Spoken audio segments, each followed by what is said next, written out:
इस मूवी में दूसरे प्लेनेट की दुनिया दिखाई गई है। वहाँ लाइफ भी है, यानी वहाँ भी कुछ डिफरेंट क्रीचर्स रहते हैं। अब मूवी के स्टार्टिंग में हम एक नैरेटर स्टोरी सुनाता है इस एक प्लेनेट के बारे में। ये प्लेनेट एक साइड पर था, बिल्कुल अकेला और डार्कनेस में छुपा हुआ। ये कई साल पहले की बात है जब सब कुछ वीरान लगा करता था, लेकिन अब नेचर कुछ और ही चाहती थी। इस प्लेनेट के लिए तो क्रीचर्स ब्लेसिंग बनकर आए। अब वक्त आ चुका था कि इस प्लेनेट को खूबसूरत बनाया जाता, या यूँ कहना गलत ना होगा कि इस प्लेनेट की अपनी खूबसूरती को सबके सामने लाने का। ये दोनों गार्डियंस इस प्लेनेट के सन और मून लाए। अब कई साल गुजर गए और वहाँ रहने वाले सन और मून को कंट्रोल करने लग गए, और इसी तरह से दिन और रात का सिस्टम शुरू हो गया। अब वक्त आ चुका था कि इस प्लेनेट को कई साल गुजर जाने के बाद नए गार्डियंस की जरूरत थी। उम्मीद थी कि सन का गार्डियन सोहोन बनेगा और मून का गार्डियन एक और आदमी, जिसको हम एक्सपेक्टेड गार्डियन के नाम से बुलाएंगे। अब साथ ही हम एक बच्ची को देखते हैं जो वैक्स यानी मोम से बनी हुई है। उसके फादर भी वैक्स से ही बने हैं। वो बच्ची बहुत जीनियस है और उसे स्काई देखने का बहुत शौक है। वो अपने फादर से कहती है कि वो आज की सेरेमनी में जाना चाहती है जब गार्डियंस को चुना जाएगा, तो उसके फादर उसे मना करते हैं, ये कहकर कि बाहर का टेम्परेचर रात को कम हो जाता है, जो हमारे लिए खतरे की बात है, और दोपहर को भी हम ज्यादा देर बाहर नहीं रह सकते वरना हम मेल्ट हो जाएंगे। वो ठीक ही तो कह रहे थे, क्योंकि रात को ये वैक्स से बने लोग जम जाते थे और मूव भी नहीं कर पाते थे। जबकि जैसी सुबह होती तो सूरज की हल्की हल्की रेस से ये लोग अपनी नॉर्मल स्टेट में वापस आ जाते और अपना नया दिन शुरू करते। अब आज की रात हो चुकी होती है। दूसरी साइड पर हम एक स्मॉल क्रिएचर म्यून को देखते हैं। वो बहुत ही ज्यादा शरारती होता है। वो भी अपने पापा से जिद करता है कि मुझे भी सेरेमनी में जाना है, लेकिन उसके फादर उसे नू कहते हैं। वो फिर अपने बाबा से जिद करने लगता है। उसके पास एक पेट भी होता है जिससे वो हर वक्त खेलता था। अब रात को घर में चला जाता है। दूसरी तरफ हम उसी मोम से बनी हुई लड़की को देखते हैं जो कि चुपके से सेरेमनी के लिए निकल जाती है। वहाँ से म्यून भी अपने घर से निकल जाता है।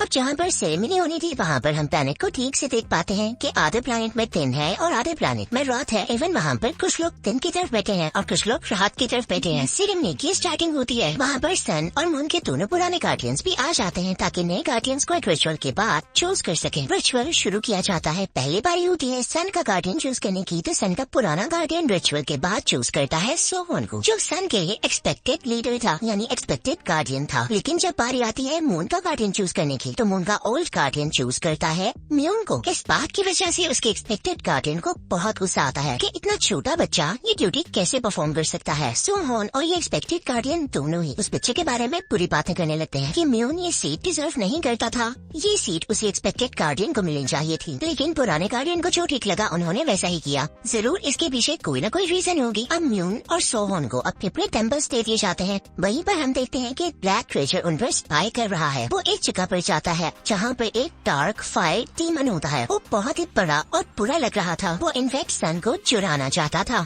उसके पास तो व्हाइट कलर के स्नेक्स होते हैं जो फ्लाइंग स्नेक्स थे। वो उन मैजिकल और फ्लाइंग स्नेक्स को ऊपर की तरफ भेजता है और उनकी ये खासियत थी कि वो किसी का भी माइंड कंट्रोल कर सकते थे। डीमन ने उन स्नेक्स को उसी एक्सपेक्टेड गार्डियन के पास भेजा था जो कि पहले से ही गुस्सील आदमी था। वो स्नेक्स जाकर उसका माइंड मैनिपुलेट करने लगते हैं। उसके दिमाग में तरह तरह की बातें डालने लगते हैं कि ये सीट तुम्हारी थी, वो म्यून ने क्यों ले। यहाँ पर उसकी आंखें बदल जाती हैं, स्नेक्स की तरह ही हो जाते हैं और वो म्यून से बहुत नफरत करने लगता है। दूसरी तरफ हम मून के उसी ओल्ड गार्डियन को देखते हैं जो कि म्यून को नई बातें समझा रहे होते हैं कि किस तरह से सब कुछ मैनेज करना है। उसे सारा सिस्टम समझाते हैं। वो उसे मून एंजल्स भी दिखाते हैं जो कि मून से ही कनेक्टेड है। इन्हीं को पुल करके मून को खींचा जा सकता है। तभी म्यून वहाँ पर एक दरवाजा देखता है जो कि दूसरी दुनिया में खुलता था। मून का ओल्ड गार्डियन म्यून को बताता है कि जिस प्लेनेट के सबसे पहले गार्डियन थे उस दरवाजे से मून को बनाकर लाए थे। म्यून ये दरवाजा देख के बहुत एक्साइटेड हो जाता है और सोचने लगता है कि वहाँ की दुनिया कैसी होगी और मून को कैसे बनाया गया होगा। इससे पहले कि म्यून और गार्डियन से कुछ और पूछता हो, वहाँ से गायब हो जाते हैं और अब म्यून को अकेले ही सब कुछ हैंडल करना था। इनफैक्ट वो एक पत्थर में बदल जाते हैं। उधर हम सन के नए गार्डियन को देखते हैं जिसका नाम सोहोन है। उसे भी सन के पुराने गार्डियन का एक असिस्टेंट गाइड कर रहा होता है और वो भी देखता है कि इसका पुराना गार्डियन एक पत्थर में बदल चुका है। वो भी अपनी सब ड्यूटी सीख जाता है। रात को हम म्यून को देखते हैं जो कि मून को खींचने की कोशिश कर रहा होता है, लेकिन उसे बैलेंस सारा का सारा खराब ही हो जाता है। मून एंजल भी उसके हेल्प करता है, लेकिन रोक टूट जाती है और मून दूर चला जाता है। सोहोन जब देखता है कि मून अपनी जगह पर से हिल रहा है तो उसे बहुत गुस्सा आता है। तभी उसके पास मून का एक्सपेक्टेड गार्डियन भी आ जाता है और उसे भड़काने लगता है। देखो, जिस बच्चे यानी म्यून को कुछ भी नहीं पता उसे मून का गार्डियन बना दिया गया है। तब सोहोन उस तरफ निकल पड़ता है, पर सोहोन के वहाँ पर पहुँचने से पहले ही म्यून एक मून एंजल को मून की तरफ भेजता है। अब मून दोबारा से रोप से बंधा जाता है। म्यून उसे खींचने लगता है और फाइनली अपने पास कर लेता है। सब कुछ दोबारा से ठीक हो जाता है। अब क्योंकि दूसरी तरफ सोहोन अपने सन टेम्पल से निकलकर दूसरी तरफ गया होता है, तो इसी बात का फायदा वो फायर डीमन उठा लेता है और वो अपने कुछ लोगों को भेजता है जो कि क्रीपी से क्रिएचर्स होते हैं कि वो सन टेम्पल से सन को चुरा ले। वो उसे चुरा कर ले जाते हैं, जिसके बाद सन टेम्पल भी अच्छी तरह बिहेव करने लगता है और वो स्टेचू नीचे बैठ जाता है। मोम से बनी हुई वो बच्ची सब कुछ देख रही होती है। उसने इवेंट वो मून वाला इंसिडेंट भी देखा था। वो फौरन से सोहन को इन्फॉर्म करने जाती है। वो बच्ची फौरन से सोहन को जाकर ये बताती है। सोहन कहता है कि तुम मजाक कर रही हो, मैं खुद चेक करके आता हूँ। और जब वो खुद अपने टेम्पल पर जाता है तो ये देखकर हैरान और परेशान रह जाता है कि वाकई उसका सन कोई चुरा कर ले गया। इवन वो सन को देखता भी है कि वो उसी जगह पर जा रहा है जहाँ डीमन रहता है। उधर डीमन के वर्कर्स उसे सन ला कर देते हैं तो वो बहुत खुश होता है और अपने हाथ में पकड़कर उसे पहुंचा देता है। सब लोग बहुत परेशान थे कि मून भी अजीब बिहेव कर रहा था और अब सन भी नहीं रहा था। पूरी प्लेनेट में फिर से अंधेरा छा गया था। सोहन बहुत गुस्से में आ जाता है और फौरन से म्यून के पास जाता है और उससे कहता है कि तुम्हारी वजह से ये सब कुछ हुआ। अगर मैं तुम्हारे टेम्पल पर ना आता तो मेरे टेम्पल से मेरा मून कभी चोरी न होता। उसे मून लेकर उसे एक्सपेक्टेड गार्डियन को देता है और उससे कहता है कि अब से तुम ही इसका गार्डियन हो। और खुद वो उस मोम से बनी हुई बच्ची के साथ डीमन की जगह पर सन करने चला जाता है। उधर म्यून काफी सैड होता है क्योंकि अब उसके पास कुछ भी नहीं बचा था और उसे शर्म भी आ रही थी कि उसकी वजह से क्या कुछ हो गया। तो वो फौरन से अपने घर वापस जाता है, लेकिन उसकी फैमिली उसे एक्सेप्ट नहीं करती क्योंकि उन्होंने उसको मना किया था कि तुम सेरेमनी में नहीं जाओगे। तो म्यून अब बेचारा बहुत ज्यादा सैड हो जाता है। अब उधर सोहन और वो मोम से बनी हुई बच्ची जब आके जा रहे होते हैं तो उन्हें अपने सामने म्यून दिखाई देता है, जिसे देख के वो हैरान होते हैं और उससे पूछते हैं कि तुम यहाँ क्या कर रहे हो। तो म्यून कहता है सोहन मुझे माफ कर दो। वो उस बच्ची से भी माफी मांगता है कि मैं तुम लोगों की एक्सपेक्टेशंस पे पूरा नहीं उतर सका हूँ। सोहन से कहता है कि मैं भी तुम्हारे साथ उस डीमन के पास जाना चाहता हूँ, तुम्हारी मदद करना चाहता हूँ। पहले तो सोहन मना करता है, लेकिन इस छोटी बच्ची के कहने पर मान जाता है कि हमें इस पर चांस देना चाहिए। और जो भी है म्यून बहुत काम का है। उधर हम देखते हैं कि उसी एक्सपेक्टेड गार्डियन से जिसे भी सोहन ने नया गार्डियन बनाया है उससे भी मून कंट्रोल नहीं होता। वो उसे अपनी तरफ खींचने लगता है और जैसे ही मून उसके हाथों में आता है वो श्रिंक होने लगता है और आहिस्ता आहिस्ता से गायब हो जाता है। वो परेशान होकर मून इंजन के पास जाता है, लेकिन वो भी कुछ नहीं कर पाते। पहले तो सन गया, अब मून भी चला गया, तो पूरी प्लैनेट पर इतना ज्यादा अंधेरा हो जाता है कि कुछ भी नजर नहीं आता। और डार्क फाइट इवन यही तो चाहता था, तो वो बहुत खुश होता है। अब उस तरफ चैम्बर में वो तीनों चलते चलते एक ऐसी जगह पर पहुंचते हैं जहाँ पर नीचे पानी होता है और उसमें कोई होल होता है। वो डिसाइड करते हैं कि हम इसी होल में जंप करेंगे क्योंकि इसी के नीचे वो डार्क फायर डायमंड रहता है, एक ऐसी केव में जहाँ और कोई नहीं आ सकता। और अगर कोई आना भी चाहे तो वो कोई एक्सपर्ट ही होगा या बहुत मुश्किलों के बाद आएगा। तो पानी में जाने से पहले वो लोग कोई अलर्जी खाते हैं जिससे उनकी ऑक्सीजन पूरी रहेगी और उन्हें कोई मसला नहीं होगा।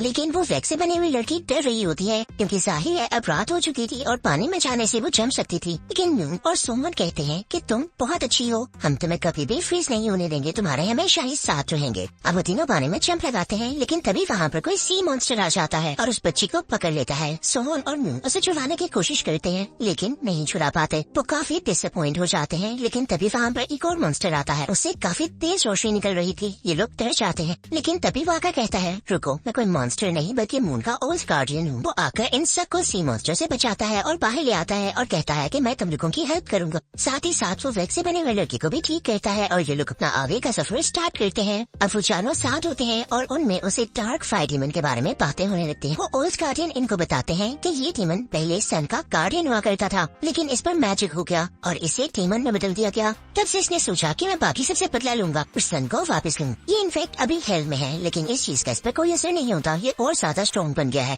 अब बातें करते करते ये लोग उसी हेल के दरवाजे तक पहुंच जाते हैं। अब वो लोग आगे बढ़ने वाले ही होते हैं कि तभी म्यून देखता है कि उसका मून टेम्पल यहीं पर आ रहा है। मून फौरन से उतर जाता है, वो अपने पेट को बुलाता है तो वो मोम से बनी हुई लड़की भी उसके साथ आ जाती है। अब वो अपने टेम्पल पर बैठता है और उसे कंट्रोल करता है। टेम्पल बिल्कुल ठीक हो जाता है और उसकी बात सुनने लग जाता है। तो दोनों बहुत खुश होते हैं, यानी म्यून और वो मोम से बनी हुई लड़की, कि चलो अच्छा है अब ये टेम्पल म्यून की बात सुन रहा है। जैसे ही वो लोग टेम्पल के अंदर जाते हैं तो देखते हैं कि वहाँ पर वही एक्सपेक्टेड गार्डियन है जिसे सोमोन ने नया गार्डियन बनाया था। वो काफी सैड होता है, उसे भी शर्मिंदगी यानी गिल्ट हो रहा होता है कि वो मून टेम्पल पर कंट्रोल नहीं कर सका। तभी म्यून उनको वही दरवाजा दिखाता है जो उसे पुराने गार्डियन ने दिखाया था और कहता है कि मैं भी इसके अंदर जाऊंगा और नया मून लेकर आऊंगा जो कि डिसअपीयर हो गया है। वो मोम से बनी हुई लड़की भी उसके अंदर उसके साथ जंप लगा देती है, लेकिन जैसे ये लोग वहाँ जाते हैं कुछ मॉन्स्टर्स इन पर अटैक करने लगते हैं क्योंकि इतना आसान तो नहीं था मून लाना। लेकिन तभी म्यून उस मोम से बनी हुई लड़की से कहता है रुको, ये सिर्फ हमारी इमेजिनेशन है, असली दुनिया तो वो है जहाँ हम रहते हैं। तभी वो खुद में पावर से इकट्ठी करता है और अपना हाथ आगे करके उन सब मॉन्स्टर्स को गायब कर देता है क्योंकि ये सिर्फ उसकी ख्वाबों की दुनिया थी, उसके ख्यालों की दुनिया थी जिस पर वो कंट्रोल पाना सीख चुका था। आगे जाके उसे वो जगह दिखाई देती है जहाँ से मून को कार्व किया जा सकता है।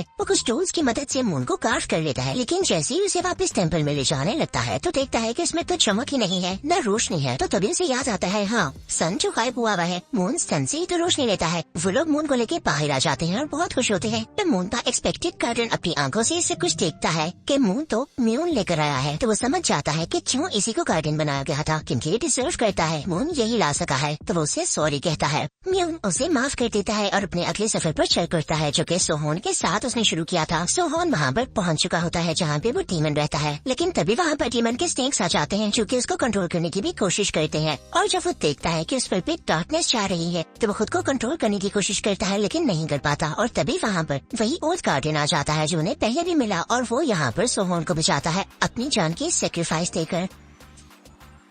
जल्दी वहाँ पर म्यून और वो मोम से बने हुए लड़की भी आ जाते हैं। ये तीनों आगे बढ़ने लगते हैं, लेकिन तभी सामने वही फायर डीमन आ जाता है। सोहोन इन सब से कहता है कि तुम लोग आगे जाओ, सन को ढूंढो, मैं इसे लड़ लूंगा। तब सोहोन एक तलवार उठाकर उसे लड़ने लगता है। म्यून और वो मोम से बने हुए लड़की आगे बढ़ने लगते हैं कि तभी वहाँ पर उसे डीमन के वर्कर्स आ जाते हैं। अब म्यून उनसे फाइट करने लगता है और मोम से बनी हुई लड़की अकेले आगे बढ़ने लगती है। उसे पता चल जाता है कि सन कहाँ पर है। वो फौरन से उसके पास जाती है। वो लड़की बहुत खुश होती है और जाकर बुझे हुए सन को प्लो करती है, ताकि उसके प्लो करने से यानी फूंक मारने से वो सन दोबारा से चालू उठे। जैसी वो ऐसा करती है तो सन की रोशनी भी वापस आ जाती है और उसकी आँख भी। लेकिन आपको याद है